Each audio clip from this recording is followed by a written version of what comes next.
যেটা প্রত্যেক র্যাপিডো ভাইদের জন্য জানা দরকার। এর জন্য হয়তো তোমাদের জেলের ভাত পর্যন্ত খেতে হতে পারে। তো হ্যালো বন্ধুরা, সুস্বাগতম আমার চ্যানেল রাইডিং উইথ রিদমে। আমি পাপাই আজকের ব্লগে শেয়ার করতে চলেছি মান্থ এন্ডে সানডে রাইডের এক্সপিরিয়েন্স। এর সাথে শেয়ার করব সানডের বাজারে কত টাকা আয় করা যায় আর কী কী সমস্যার সম্মুখীন হতে হয় সমস্তটা। তো চলো শুরু করা যাক আজকের ব্লগ। আর এর আগের ব্লগে আমি অনেক কিছু ইম্পর্টেন্ট টিপস শেয়ার করেছিলাম, আর এর সাথেই কলকাতার ফেমাস রেড লাইট এরিয়ার এক্সপিরিয়েন্স শেয়ার করেছিলাম। তোমরা যারা এখনও পর্যন্ত আগের ব্লগটা দেখোনি, তো আগের ব্লগটা আমার চ্যানেলে গিয়ে দেখতে পারো। সেখানে অনেক ধরনের মার্কেট এক্সপিরিয়েন্স শেয়ার করেছি, তো সেটা তোমাদের কাজে লাগতে পারে। তো যারা দেখোনি দেখে নিয়ে আসতে পারো। তো চলো, আজকের দিনে আমি প্রথম ভাড়াটা আমি পেয়ে গেছি আমার বাড়ি থেকেই, যেটা আমি কাস্টমারকে পিক আপ করার পর বেরিয়ে পড়েছি গন্তব্যের দিকে। আর প্রথম রাইডের গন্তব্য হচ্ছে হাওড়ার মালিপঞ্চগ্রাম, আর এটা ইনড্রাইভে রিসিভ করেছি। আর যেটার ভাড়া রয়েছে 140 টাকা, তো কাস্টমার রাউন্ড ফিগারে 150 টাকা দেবে। চলো রাইডটা কমপ্লিট করি, তারপরে বাকি ডিটেলস শেয়ার করি। কাস্টমার ড্রপ লোকেশনের কাছে চলে আসছি বন্ধুরা। তো কাস্টমারকে ড্রপ করার আগে আমি অ্যাপগুলোকে ওপেন করে নিয়েছি নতুন রাইড অ্যাকসেপ্ট করার জন্য। তো সামনে কাস্টমার ড্রপ লোকেশন। চলো কাস্টমারকে ড্রপ করি।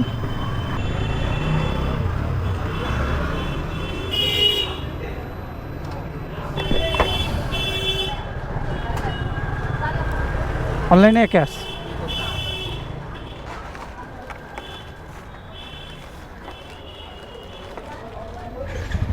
Thank you. तो रेटिंग दे दीजिएगा भैया।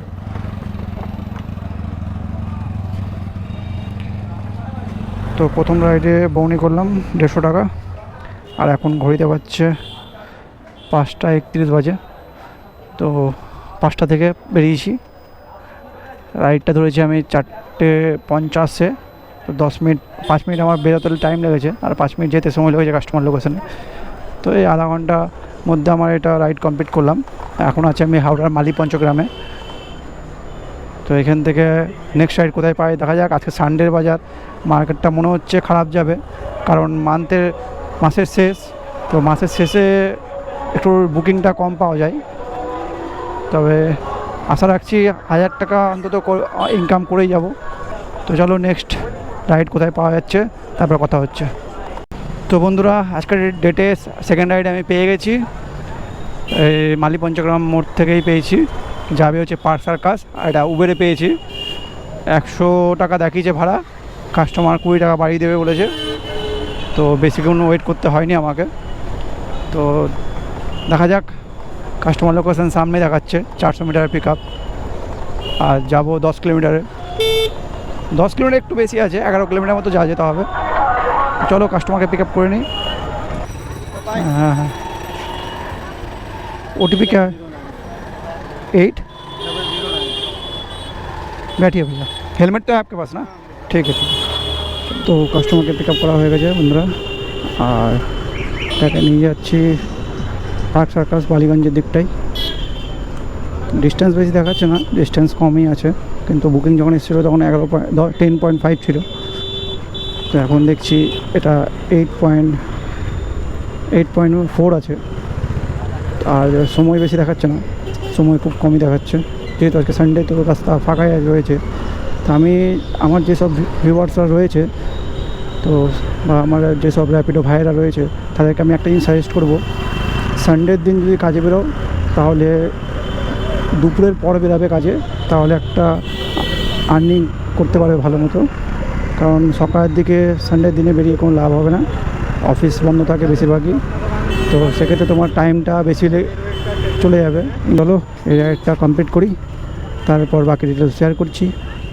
কালকের ব্লগটা বন্ধুরা প্রচুর ইন্টারেস্টিং হয়েছে। তোমরা যারা এখনও পর্যন্ত দেখোনি, আমার প্রোফাইলে গিয়ে দেখে আসতে পারো। কালকে অনেক কিছু সমস্যার সম্মুখীন হতে হয়েছে আমাকে। প্রথমত কাস্টমারের অত্যাচার, দ্বিতীয়ত সেই রাতের বেলাতে সেই কলকাতার ফেমাস জায়গা রেড লাইট এরিয়াতে গিয়ে আমাকে কাস্টমারকে পিক আপ করতে হয়েছে। সেখানে গিয়েও কিছু সমস্যার সম্মুখীন হতে হয়েছে। তো সমস্তটাই আমি কালকের ব্লগে শেয়ার করেছি। তোমরা যারা এখনও পর্যন্ত দেখোনি, তো প্রোফাইলে গিয়ে দেখে আসতে পারো। আশা করি ভালো লাগবে। আর তোমাদের কমেন্টে মতামতটা জানিও।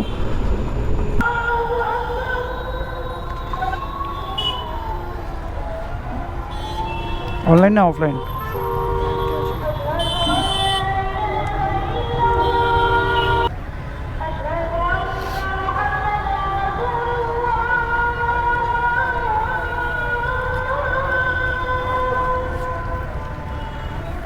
थैंक यू, रेटिंग दे दीजिए भैया।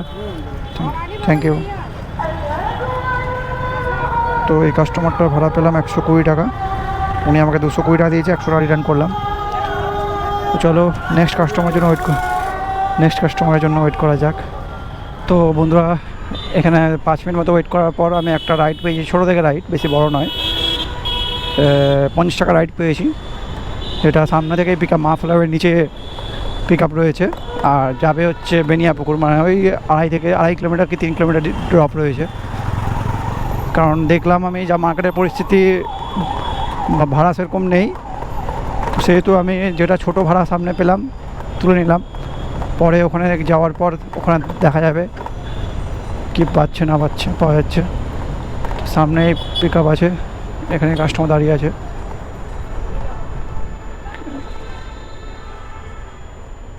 $5429 बहुत रेट कर दिया भैया। बैठिए, हेलमेट भैया पहन लीजिए। তো রাইডটা তো কমপ্লিট তুলেছি, পিক করেছি, কিন্তু এর জন্য আমাকে প্রায় 5 মিনিট মতো অপেক্ষা করতে হলো। আর এই কারণেই আমি ছোটো রাইডগুলো অ্যাভয়েড করি বেশিরভাগ, কারণ এতে রাইডের ডিস্টেন্স কম থাকে ঠিকই, ডেলিভারি ডিস্টেন্স, কিন্তু এই পিক আপ উঠাতে আর এই ড্রপ করতেই সময়টা লাগে, মানে পিক আপ লোকেশনে পৌঁছোতে আর পিক আপ করতে সময় চলে যায় বেশি, যার কারণে আমি ছোটো রাইডগুলো অ্যাভয়েড করি। কিন্তু আজকের দিনে খুব একটা ভালো রাইড পাওয়া যাচ্ছে না, আর যেহেতু মাসের এন্ড, তো তার জন্য আমি ভাবলাম যে না, দাঁড়িয়ে থেকে তো লাভ নেই, তাই রাইডটা তুলতে বাধ্য হলাম। কারণ 5 মিনিট ধরে আমি দেখলাম যে রাইডে সেরকম বুকিং আসছিল না, 3খানা অ্যাপ খুলে রেখেছি, তারপরেও কোনো বুকিং নেই। তো সেহেতু আমি এই রাইডটা তুলতে বাধ্য হলাম। তো বেশি ডিস্টেন্স নেই, 2.5 কিলোমিটার ডিস্টেন্স রয়েছে, 50 টাকা ভাড়া, তো ঠিক আছে সেই হিসাবে। কিন্তু সময়টা একটু বেশি গেল, 5 মিনিট ওয়েট করতে হলো, আর যেতে সময় লাগছে 7 মিনিট, 12 মিনিট চলে গেলো, তো ঠিক আছে সেই হিসাবে। তো চলো কাস্টমারটাকে ড্রপ করি, তারপরে বাকি ডিটেলস শেয়ার করছি। 200 का ही नोट है, ऑनलाइन कर दीजिए ना। थैंक यू, थोड़ा रेटिंग दे दीजिएगा भैया। ये गोप्रो है, हाँ इसमें आपका लाइव रिकॉर्ड होता है, जो कम करता हूँ उसका रिकॉर्डिंग होता है।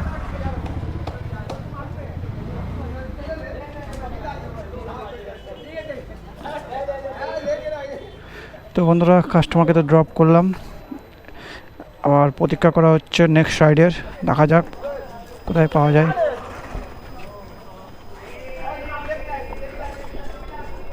আজকে একদমই মার্কেট শুকনো মার্কেট, একদমই ভাড়া পাচ্ছেই না।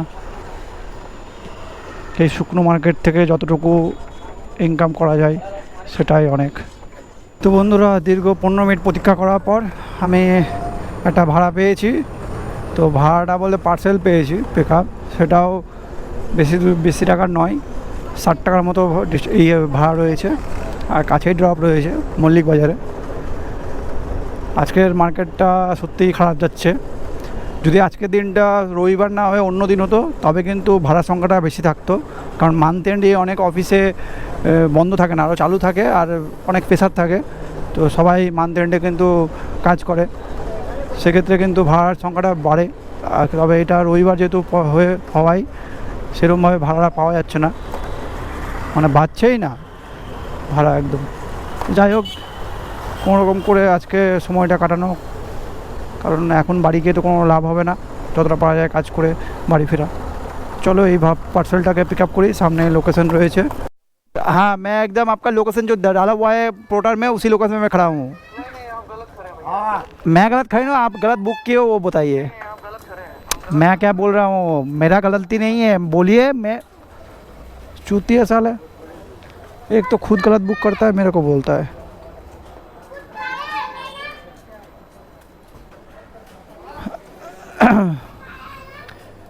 তো বন্ধুরা কাস্টমার লোকেশন আসার পর কাস্টমার বুক করেছে ভুল জায়গাতে, আর উল্টে আমাকে বলছে যে আমি নাকি ভুল জায়গায় দাঁড়িয়ে আছি।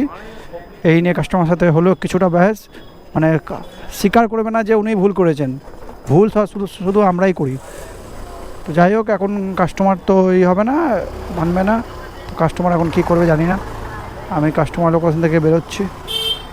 আজকে দিনটাই খারাপ যাচ্ছে আমার, জানি না কেন।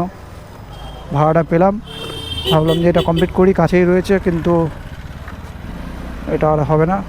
এখন দেখি কোথায় ভাড়া পাওয়া যায়।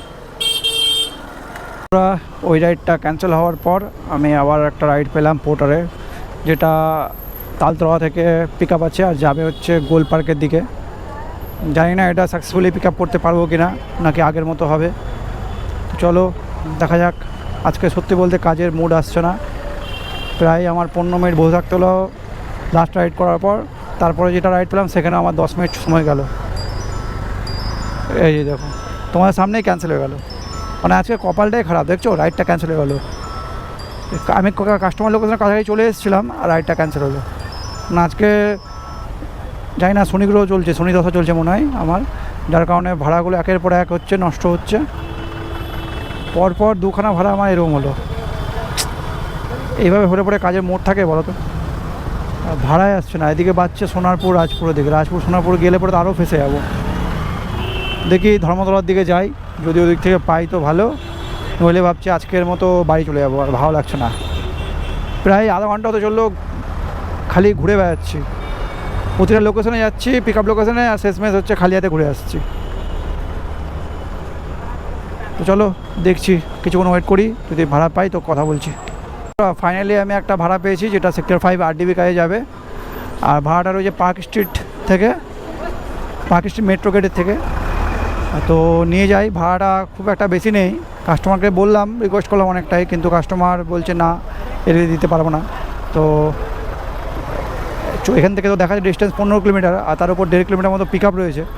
তো ওভারঅল দেখতে গেলে 16-16.5 মতো কিলোমিটার মতো পড়ে যাচ্ছে, কিন্তু উপায় নেই, যেতে হবে, তাই যাচ্ছি।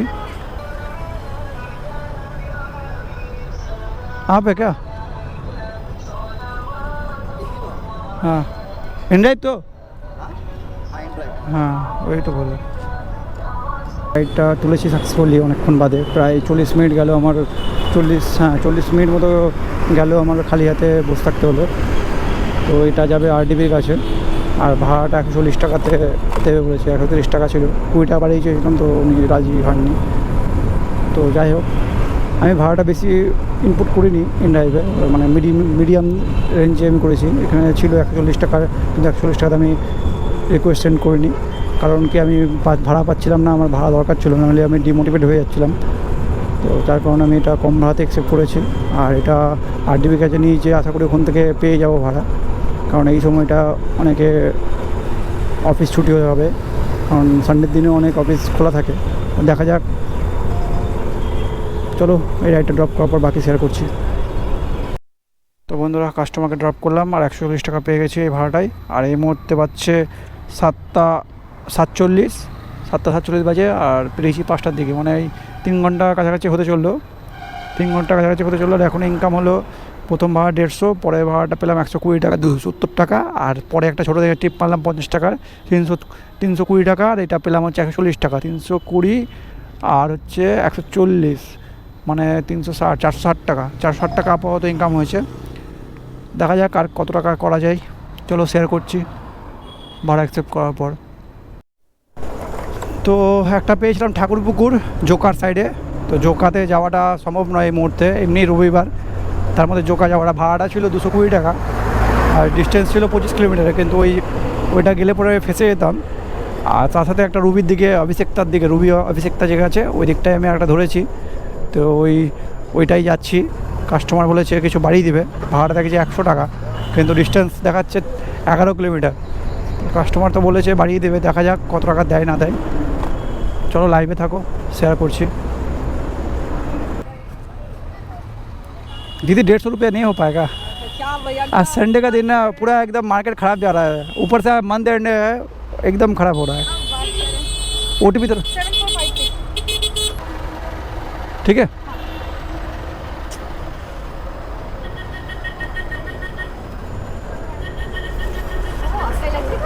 हाँ इलेक्ट्रिक, ये पूरा साउंडलेस है, कोई साउंड। कंफर्ट मिल रहा है ना सीट बैठ के? हाँ ये हाँ हाँ सीट भी थोड़ा सॉफ्ट है इसका। हाँ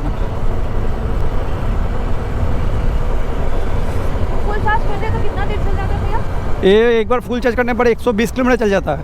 इतना चल जाता है? हाँ 120 चल जाता है। ये टॉप मॉडल है ना, तो इसके इसलिए रेंज ज़्यादा है इसका। कितना पड़ा था भैया इसका? मैंने जब लिया था 1,55,000 पड़ा था। 1,55,000? हाँ ये नॉर्मल एक्टिवा तो एक में मिल जाएगा।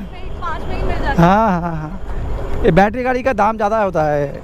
बैटरी का 80,000 दाम है। 80,000? हाँ 80 GST लगा के आपका 82-83,000 बैटरी का सिर्फ पड़ेगा। मतलब ये टॉप बैटरी है जो 4 किलोवाट का आता है बाइक का, तो इसका ज़्यादा खर्चा है।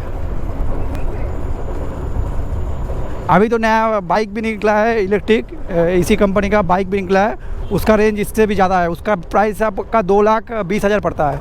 2,10,000 की 20,000 पड़ेगा। बाप रे। इसमें तो गाना भी बजता है? हाँ गाना बजता है, मैप है, इस टच स्क्रीन है, ब्लूटूथ भी है, वाईफाई है, सब कुछ है, सब होता है।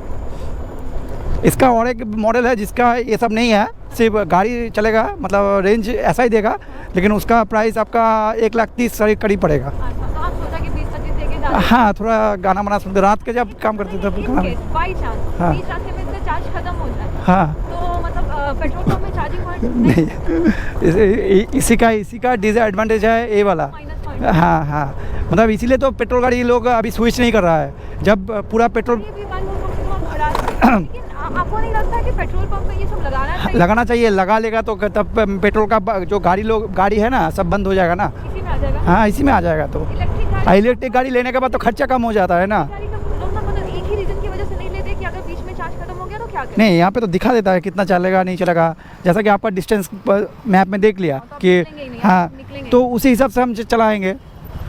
ऐसा पहली बार मेरे साथ हुआ था, 2 बार हुआ था मेरे साथ। जब शुरू में काम स्टार्ट किया था तब का एक बार फंस गया था मैं बाईपास में।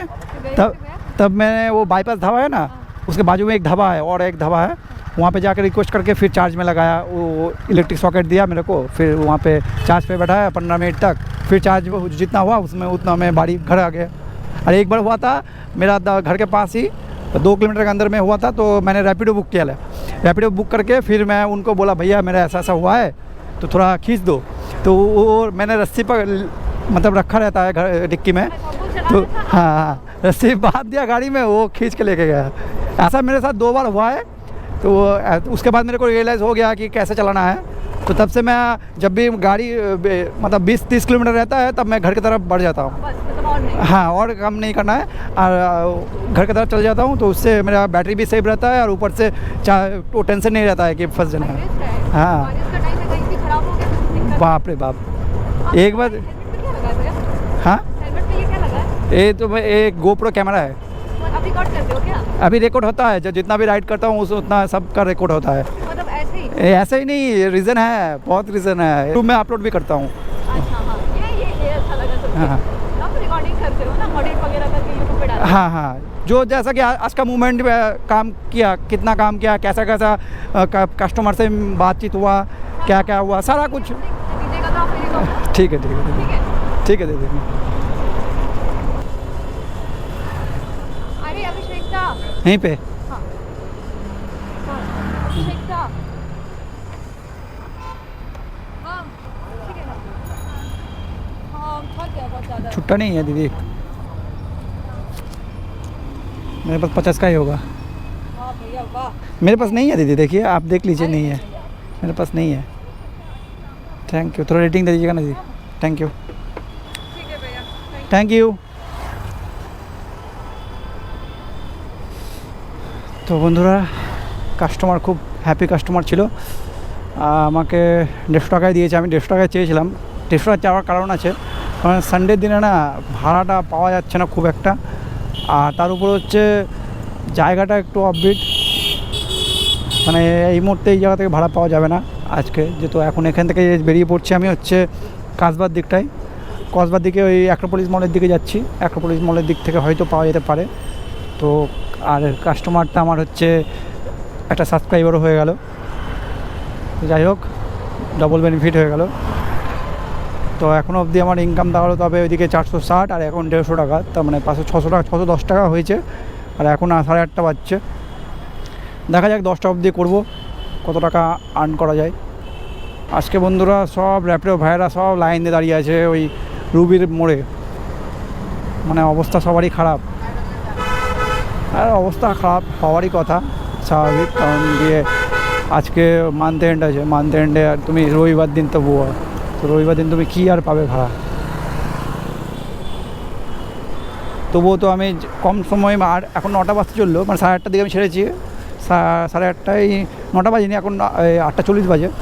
তো 8:40 মানে আমি 5টা দিয়ে বেরিয়েছি, 5টা থেকে 8:40, মানে 9টা যদি ধরা হয়, 9টা থেকে 15 মিনিট বাদ, 20 মিনিট বাদ, তার মানে কত হচ্ছে তোমার, এদিকে হচ্ছে 5টা, 5, 6, 7, 8, 3, 3.5 ঘন্টা, 3.5 ঘন্টায় আমি 600 টাকা আর্নিং করেছি, 610 টাকা। 3.5 ঘন্টা 610 টাকা আর্নিং করেছি, তো আমার মনে হয় না যে খুব একটা খারাপ করেছি। हाँ तो वो गली में घुस रहा हूँ ना, वो लेफ्ट में घुस रहा हूँ, हाँ लेफ्ट में घुस गया मैं, सामने ही दिखा रहा है तो लोकेशन आपका, जो आपका ये लिखा है ना कासबा न्यू मार्केट, उसी के सामने खड़े हैं एकदम।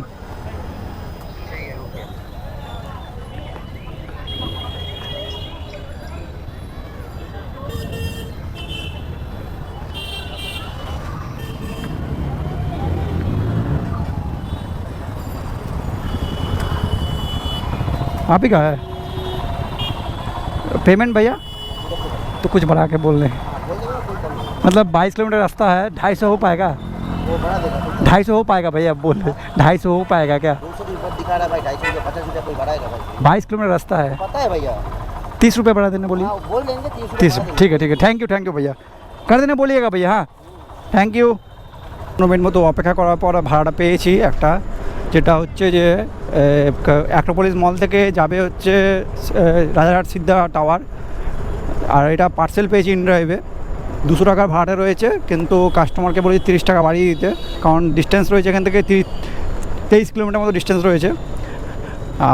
প্রথমত আমি এর ভাড়াটা নিতে একটু ভয় পাচ্ছিলাম, কেন ভয় পাচ্ছিলাম তোমার সাথে দাঁড়াও শেয়ার করছি। তোমার সাথে একটা গুরুত্বপূর্ণ বিষয় নিয়ে আলোচনা করতে চলেছি, যেটা প্রত্যেক র্যাপিডো ভাইদের জন্য জানা দরকার, এর জন্য হয়তো তোমাদের জেলের ভাত পর্যন্ত খেতে হতে পারে। তো এটা যদি তোমাদের জানা না থাকে তাহলে আমি তোমার সাথে শেয়ার করি, কারণ এই স্ক্যামটা আমার সাথে এর আগে ঘটেছে, যেটা তোমার সাথে আমি শেয়ার করছি। আমি যে লাস্ট রাইডটা নিলাম, মানে পার্সেল ডেলিভারিটা পিক আপ করলাম, সেই পার্সেল ডেলিভারিটা আমি কিন্তু নেওয়ার আগে 10 বার ভেবেছি, তারপরে কাস্টমার লোকেশন যে আইডেন্টিফাই করেছি, যেটা তোমরা দেখলে। তো সেই পার্সেল ব্যাপার নিয়ে আমি তোমাকে বলছি, পার্সেল পিক আপ নিয়ে, এই পার্সেল নিয়ে কিন্তু অনেক সময় স্ক্যাম চলে। কী ধরনের স্ক্যাম আমি বলে দিচ্ছি। অনেকে আছে যারা হচ্ছে পার্সেল ডেলিভারি জায়গায় অন্যান্য ইলিগাল জিনিস আমাদের দ্বারা সাপ্লাই করে, যেমন গাঁজা বলো, পাউডার বলো, বিভিন্ন ধরনের এই জিনিসগুলো কিন্তু ইলিগাল। এই জিনিসগুলো কিন্তু তোমাদের বা আমাদের থ্রু কিন্তু সাপ্লাই করে এক জায়গাতে আর এক জায়গাতে, আর এর জন্য কিন্তু কাস্টমার কিন্তু ডবল টাকা পেমেন্ট পর্যন্ত করে। তো এই স্ক্যামে কিন্তু তোমরা ফাঁদে পা দিও না, নইলে কিন্তু একদিন তোমাদের জেলের ভাত পর্যন্ত খেতে হতে পারে। আমি বলবো যে সৎ পথে 2 পয়সা ইনকাম করো, 2 পয়সা কম ইনকাম করো তাও ভালো, কিন্তু এই জিনিসটা করতে যেও না, কারণ এর মারফতে তোমাদের কিন্তু জীবন কিন্তু একদম ব্ল্যাক আউট হয়ে যাবে। এই জিনিসগুলো থেকে বাঁচার যে উপায় কী আছে, কীভাবে জানবে চিনবে, সেটা আমি তোমাদেরকে শেয়ার করি। এই যে জিনিসগুলো কিন্তু সাপ্লাই হয় সাধারণত ফ্লিপকার্ট যে প্যাকেজিং হয় আর অ্যামাজন প্যাকেজিং, এই প্যাকেজিংয়ের মধ্যে দিয়ে তারা মানে এক জায়গাতে আরেক জায়গায় সাপ্লাই করে আমাদের মারফত। তো যখন তুমি কাস্টমার লোকেশানে যাবে, কাস্টমার লোকেশানে গিয়ে দেখবে যে এই টাইপের কোনো পার্সেল তোমাদের থ্রু সাপ্লাই করা হচ্ছে, তখন কিন্তু তোমরা ডিনাই করে দেবে। কাস্টমারকে ডাইরেক্ট বলবে যে এর ভিতরে কী আছে আপনি দেখান আমাকে, তারপরে আমি আপনার পার্সেল আমি নিয়ে যাবো, নইলে আমি কমপ্লেন করবো কোম্পানিতে। এইভাবে কাস্টমারকে ধরবে, নইলে কিন্তু তোমার রিস্ক, তোমার জীবনের রিস্ক। আগে বলছি, তোমার ফ্যামিলি তোমার জন্য ভুক্তভোগী হবে। সুতরাং এইসব ফাঁদে পড়তে যেও না, নইলে একবার ফাঁদে পড়লে, পুলিশের হাতে ধরা পড়লে কিন্তু তোমার 1 বছর খানিকের মতো জেল রয়েছে, আর এখানে কোনো রকম বেল হয় না। কারণ আমি প্রথমবার যখন আমি এই প্যাকেজ ডেলিভারি করেছি, তখন আমি কিন্তু প্রথমবার পিক আপ করার পর আমি জানতে পারিনি, যখন ড্রপ করতে গিয়ে আমি কিন্তু জানতে পেরেছি কাস্টমারকে জিজ্ঞাসা করার পর যে এত হালকা কেন প্যাকেজ, এর ভিতরে কী আছে না আছে। আমার সন্দেহ হয়েছিল, কিন্তু আমার জানা ছিল না। তবে আমি তার মুখ থেকে আমি জানতে পারি যে এর ভিতরে ওই ইলিগাল পাউডার রয়েছে, যেটা হচ্ছে ডেলিভারি করছে অন্য জায়গা থেকে অন্য জায়গায়। তো সুতরাং এইগুলো থেকে সাবধান থাকো, নইলে কিন্তু ভবিষ্যৎ অন্ধকার হতে চলেছে। এই ছিল আমার ইম্পর্টেন্ট নোট, যেটা তোমরা একদম গিটাই মাথায় ঢুকিয়ে নাও, যে দিন শেষে হয়তো তোমরা পেতেই পারো একটা না একটা। আমি পাই, কিন্তু আমি এগুলো ধরি না। এগুলো ধরি না আমি কাস্টমারে কনফার্ম করি যে আপনার প্যাকেজে কী আছে না আছে। যখন বলে ফুড বা কোনো কসমেটিক যখন বলবে তার মানে বুঝে নেবে যে এই জিনিস রয়েছে, কারণ সাধারণত ওরা ইউজ করে যে ফ্লিপকার্ট পার্সেল কসমেটিকের জিনিস আছে। তো এই যে ট্রামটা ইউজ করছে এই ট্রামটার মধ্যেই বুঝতে পারবে যে এই ট্রাম যদি ইউজ করে তাহলে ভাববে যে এর মধ্যে ইলিগাল কিছু আছে, তখন ডাইরেক্ট তুমি ক্যান্সেল করে দাও রাইডকে, নইলে তো একদম কমপ্লেন করে দাও একটা কোম্পানিতে। ভুল করেও তুমি এই ফাঁদে পড়তে চাও না, ওরা কিন্তু লোভ দিবে, আপনাদের 200 টাকা জায়গায় 400 টাকা দিতে রাজি হয়ে যাবে, কিন্তু তুমি পুলিশের হাতে ধরা পড়লে কিন্তু তোমার লাইফ ব্যান্ড হয়ে যাবে। তো এগুলো মাথায় রাখবে। এটা যেহেতু আমি এখন পার্সেলটা পিক করলাম, তো এই জিনিসটা আমার মাথায় এলো, তাই তোমার সাথে আমি শেয়ার করলাম। কারণ আমার মনে হচ্ছিলো যে হয়তো এটা স্ক্যাম হবে আমার সাথে, কিন্তু এটা ফুড কিছু খাবার রয়েছে, ওয়েট ভালো রয়েছে, ফুডেরই খাবার রয়েছে, সেহেতু আমি কনফার্মলি নিলাম প্যাকেজটা, নইলে কিন্তু আমি এটাকে আমি ডিনাই করতাম। আর যারা দেখবে এই ইলিগাল জিনিসগুলো সাপ্লাই করবে তারা কিন্তু হচ্ছে তোমাকে ভাড়া যা বলবে তাই বাড়িয়ে দেবে। তো সুতরাং এগুলো থেকে সাবধান হও। ফ্লিপকার্ট আর অ্যামাজন পার্সেল মনে রাখবে লাইট ওয়েট হবে, জিনিসটা ছোটোর মধ্যে হবে, বক্সের মতন। তো এই জিনিসগুলো থেকে একটু অ্যাভয়েড করবে। তো চলো রাইডটা ড্রপ করার পর কথা বলছি। চলে এসেছি কাস্টমারের সিদ্ধা টাউনের ভিতরে। হ্যালো, বলছি আপনার ওই ইনড্রাইভে পার্সেলটা নিয়ে এসেছিলাম, গেটে দাঁড়িয়ে আছি। এই অ্যাড্রেসটা একটু বললে ভালো হতো দাদা। অ্যাপেল ব্লক এন্ট্রি করতে হবে, এন্ট্রি করতে হবে, হ্যাঁ অনলাইন। দাদা কত বলেছে বলে দিয়েছে কত টাকা? এক সেকেন্ড, হয়ে যাবে দাদা, একটু রেটিংটা দিয়ে দেবেন। হ্যাঁ দিয়ে দিচ্ছি, মানে এটা হলে দিয়ে দিচ্ছি। ওকে দাদা, থ্যাংক ইউ। আসছি দাদা, করে দিন। হ্যাঁ হ্যাঁ, থ্যাংক ইউ দাদা, থ্যাংক ইউ।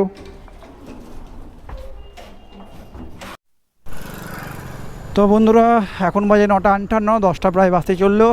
আর আমার লাস্ট রাইড 230 টাকা পেলাম পার্সেল ডেলিভারি করে। তো এই মুহূর্তে আমার টোটাল ইনকাম দাঁড়িয়েছে 840 টাকা মতন। তো আমার মনে হয় না আর ভাড়া পাওয়া যাবে, তো আমি বাড়ির দিকে এগোচ্ছি। যদি রাস্তায় পাই ভাড়া বাড়ির দিক নাগালে তাহলে যাব, আদারওয়াইজ খালি হাতে এখান থেকে বেরোবো। তো চলো বাকিটা লাস্টের দিকে শেয়ার করছি, ভাড়া পাচ্ছি কি পাচ্ছি না, সঙ্গে থেকো। তো হ্যালো বন্ধুরা, আজকের আর্নিং যেটা দাঁড়ালো 840 টাকা। আর এখন ঘড়িতে পাচ্ছে 10টা 19 বাজছে। আমি লাস্ট রাইড কমপ্লিট করেছি 9:58-তে। তো এরপরে ভাড়া বাড়ছে, কিন্তু ভাড়াগুলো অন্য দিকে, মানে এই এখন একটা বাচ্চা যেমন ট্যাংরা যাবে, তো আর ভাড়া আমি নিতে ইচ্ছুক নয়, কারণ বাড়ির দিকে এবার এগোই। আজকের মতো আমার 5 ঘন্টাতে ইনকাম দাঁড়িয়েছে 840 টাকা। তো হয়তো অন্য দিন হলে এটা 5 ঘন্টায় 900 কি 1000 টাকা হয়ে যেত। তো ঠিকঠাকই আছে, খারাপ বলা যাবে না। এখনও সময় ছিল, যদি করতে পারতাম ঠিকঠাকভাবে কাজ, তাহলে যদি ইচ্ছা থাকতো যদি করতাম, তাহলে হয়তো আমার 1200 টাকা 1200 টাকা হয়ে যেত। কারণ আমি রাইড পেয়েছিলাম একটা হাওড়ার দিকে, সেই রাইডটা আমি অ্যাকসেপ্ট করিনি, কারণ এখন আর হাওড়ার দিকে যাওয়ার ইচ্ছা ছিল না বলে আমি অ্যাকসেপ্ট করিনি। তো বাড়ির দিকে আমি যাচ্ছি আপাতত। তো আগের ব্লগ যারা দেখোনি এখনও পর্যন্ত, আগের ব্লগটা দেখো, ওখানে অনেক কিছু টিপস শেয়ার করা আছে, আর এই কাজের ফুল এক্সপিরিয়েন্স শেয়ার করেছি। আর এর সাথে রেড লাইট এরিয়ার এক্সপিরিয়েন্সটাকে আমি তুলে ধরেছি, কারণ লাস্ট রাইডটা কালকে আমার সেখানেই পড়েছিল। তো সেখানে কী কী সমস্যার সম্মুখীন হতে হয়েছে সমস্তটাই তুলে ধরা হয়েছে। যারা দেখোনি তারা আমার চ্যানেলে গিয়ে দেখতে পারো। আর এই ব্লগটা আমি এখানে এন্ড করছি। যদি তোমাদের ভালো লাগে তোমাদের মতামত জানিও কমেন্টে, আর একটা লাইক সাবস্ক্রাইব করে দিও চ্যানেলটিকে এরকম ভিডিও আরও পেতে। তো দেখা হচ্ছে বন্ধুরা পরবর্তী ব্লগে, ততদিন ভালো থেকো, সুস্থ থেকো, টাটা।